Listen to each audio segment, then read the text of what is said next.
The streets buzzed with the usual city chaos, honking horns, hurried footsteps, and the hum of passing conversations. To most, it was just another busy morning. To Matthew, it was survival. He sat on a cold bench at the corner of Main Street, clutching his worn backpack.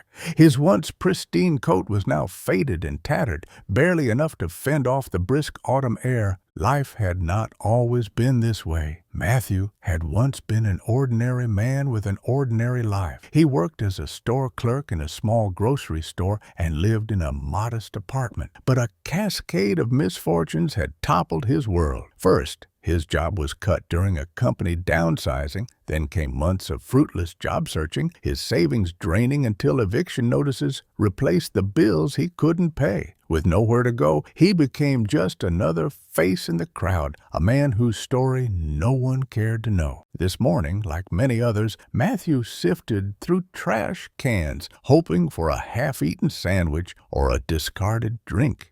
He was too proud to beg and too ashamed to approach the shelters where he'd seen desperation and danger in equal measure. As he scoured the area behind a coffee shop, something caught his eye. Amid the discarded cups and wrappers lay a sleek leather wallet. It was clean, practically gleaming in the sunlight, and completely out of place in the grimy alley. Matthew picked it up and turned it over in his hands. It felt heavy, luxurious. His fingers trembled as he opened it. The first thing he noticed was the money. Hundreds of dollars in crisp bills were tucked neatly inside, more than Matthew had seen in months. For a moment, he felt his stomach tighten with temptation. He could buy food, real food, not the scraps he usually relied on. He could rent a motel room for a week, maybe even clean himself up enough to find work. But beneath the cash were several credit cards and an ID. David Carter, the name read, next to the face of a well-groomed man in his 40s. He had sharp features, a neat beard, and a confident smile. Matthew stared at the ID, the weight of the decision pressing down on him. The money could solve his immediate problems, but it wasn't his. Keeping it felt wrong. He sighed, sliding the wallet into his pocket. "All right, David Carter," he muttered. "Let's find you." Finding David wasn't difficult. The ID included an address, a luxury apartment complex downtown. As Matthew approached, he felt out of place among the pristine sidewalks and polished storefronts. His unkempt appearance drew wary glances from passers-by. At the building's entrance, a doorman in a crisp uniform eyed him suspiciously. "Can I help you?" he asked, his tone cold. Matthew hesitated. I found this wallet. It belongs to one of your residents." "David Carter." The doorman's gaze flicked to the wallet, then back to Matthew. "You can leave it here. I'll make sure he gets it." "No," Matthew said quickly. "I'd like to give it to him myself, please." The doorman's frown deepened, but he picked up phone.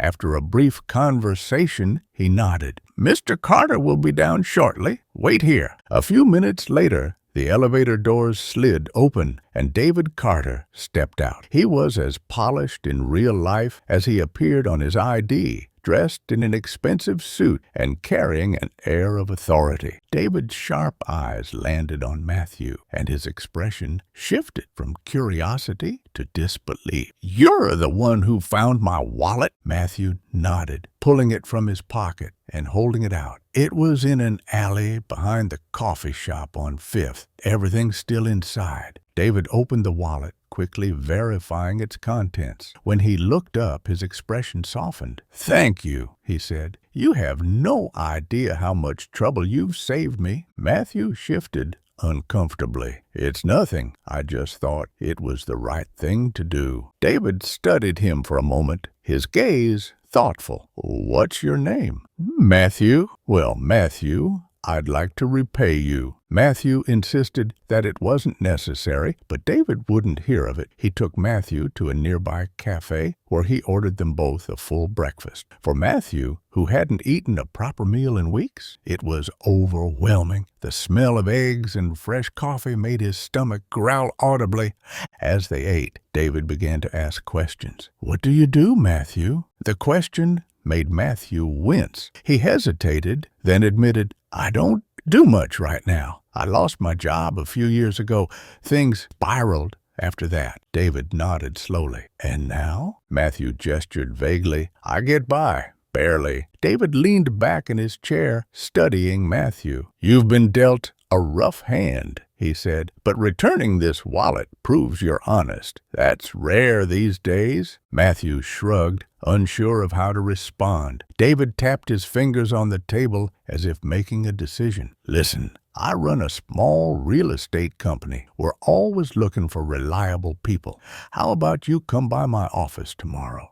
Let's see if we can get you back on your feet." Matthew's eyes widened. "Are you serious?" David smiled. "Everyone deserves a second chance." The next day, Matthew arrived at David's office, a sleek, modern space buzzing with activity. He felt out of place in his worn clothes, but David greeted him warmly and introduced him to the staff. "We'll start you with something simple," David said. "A courier job. You'll be delivering documents between our properties. It's not glamorous, but it's honest work." Matthew nodded, overwhelmed with gratitude. "Thank you. I won't let you down."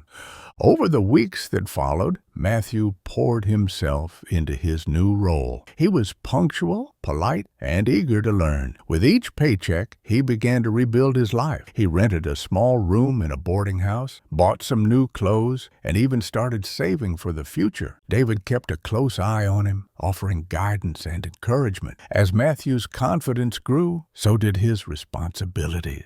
David began trusting him with more important tasks, including overseeing minor property repairs and assisting clients. Months turned into a year, and Matthew's transformation was remarkable. He was no longer the disheveled man wandering the street. He had become a dependable employee and a respected member of the team. But it wasn't just his work life changed. Matthew felt a deep sense of purpose for the first time in years. He began volunteering at local shelters, sharing his story and offering support to others who were struggling. One evening, as Matthew and David reviewed the week's schedule, Matthew turned to him. "Why did you give me a chance?" he asked. David leaned back, a small smile on his face. "Because someone once gave me a chance," he said. "I wasn't always successful. I struggled, made mistakes. Someone believed in me, and it changed my life. I saw that same potential in you." Matthew nodded, his gratitude deeper than words could express. Years later, Matthew stood at the front of a crowded banquet hall. He was now a senior manager at David's company, and the event was a charity gala to support homeless outreach programs, cause close to his heart. He stepped up to the podium, his voice steady as he addressed the audience. "3 years ago, I was lost," he began. "I thought I'd hit rock bottom with no way out. But one small act of kindness, returning a wallet, changed everything. It taught me doing the right thing can open doors you never imagined." As the audience erupted into applause, Matthew's gaze landed on David, who was seated in the front row, clapping with pride. Matthew smiled. He had come a long way, but he would never forget the man who had believed in him when no one else did.